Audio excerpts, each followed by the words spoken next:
Hello friends, कैसे हो आप सब लोग। So we are covering fifth chapter from the book the crack mirror, experience and the ethics of theory by Gopal Guru. The relationship between experience and theory has always been a complex one, particularly in the field of scientific and systematic thinking. It has been argued by some that knowledge, strictly speaking, was scientific knowledge, the fruit of non-subjectivist theoretical labor upon the heterogeneous data of experience, that is ideology.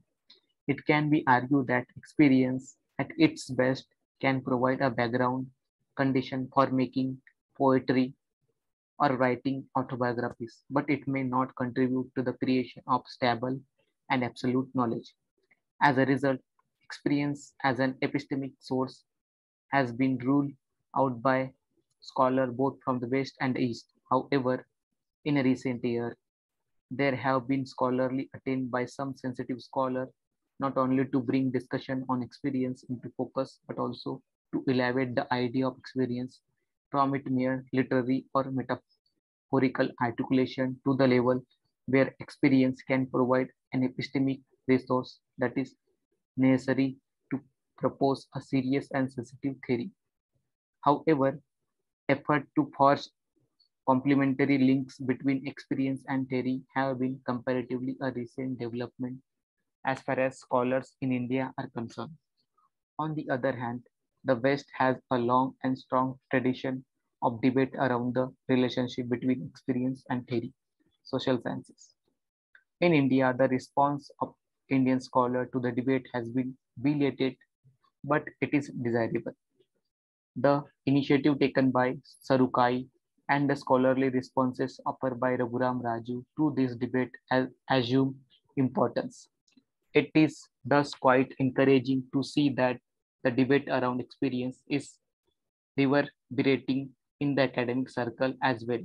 However, in this regard, it is necessary to mention that although the West seems to have paid early and timely attention to assessing the role of experience in formulating and orienting theory, these efforts tend to escape the question of evaluating the doing of theory on an ethical basis. In this regard, the observation made by Sarukai in this volume is worth quoting here. He says that although theory claimed to be ethically neutral, it is nevertheless necessary to pay attention to the ethics while doing theory.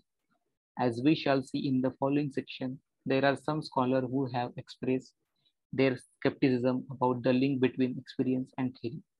This skepticism has been expressed in terms of the incommensurability between experience as the realm of emotion and as theory as the realm of reason.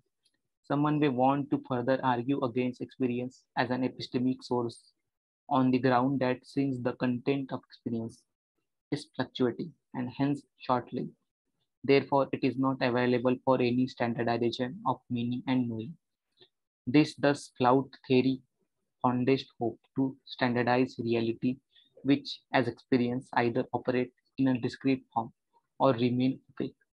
Hence, it is necessary to try and sort out this problem of foregrounding the role of experience both in the production of theory and also in assessing the ethical caliber of theoretical practice. Let us address the question of incommensurability, incommensurability between experience and theory by putting forward the following sets of questions. First, what has been the epistemic status of experience as an analytical category? What is to say, does experience provide epistemic condition for producing knowledge and understanding? What decide the order of intelligibility of experience? Do we require concept beforehand to render the experience intelligible? In other words, can experience on its own explode into systematic understanding without the support of theory? Or do we require theory to intensify experience? What does experience do to theory and vice versa? Second, does merely availability of experience at a concrete or particular level provide a sufficient condition for experience to acquire intelligibility at the universal level, will simple translation of some literary text into a global language be enough for experience to become a universal? Can experience without theory acquire wings so that it may fly all over the globe and make a particular experience universal? Thus, it is necessary to deploy theory for making unified and universal sense of experience that otherwise seems to be discrete and particular. Third, what is important for doing theory? Ownership or authorship of experience.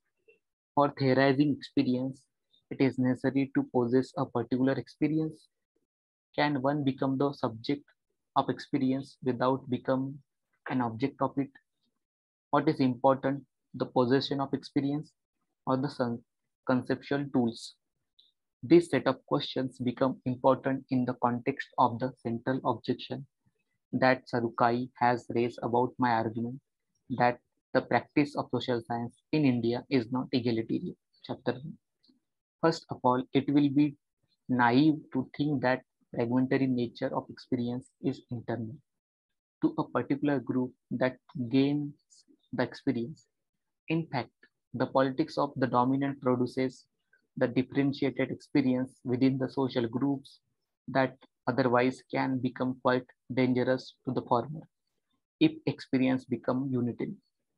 While the continuous fracturing of unitary experience poses a serious challenge to the emancipatory theory of protagonist, the politics of the adversary also make the possibility of counter-hegemonic politics difficult. It is in this context that the following question need to be posed. Under what condition does the experience of victim become transformative? At what level of its articulation is it available for the unification of consciousness, ultimately triggering of transformative politics? These are some of the leading questions that forms the central concern of this chapter. In part 2, we will cover next further. Until then, thank you and please subscribe to my channel.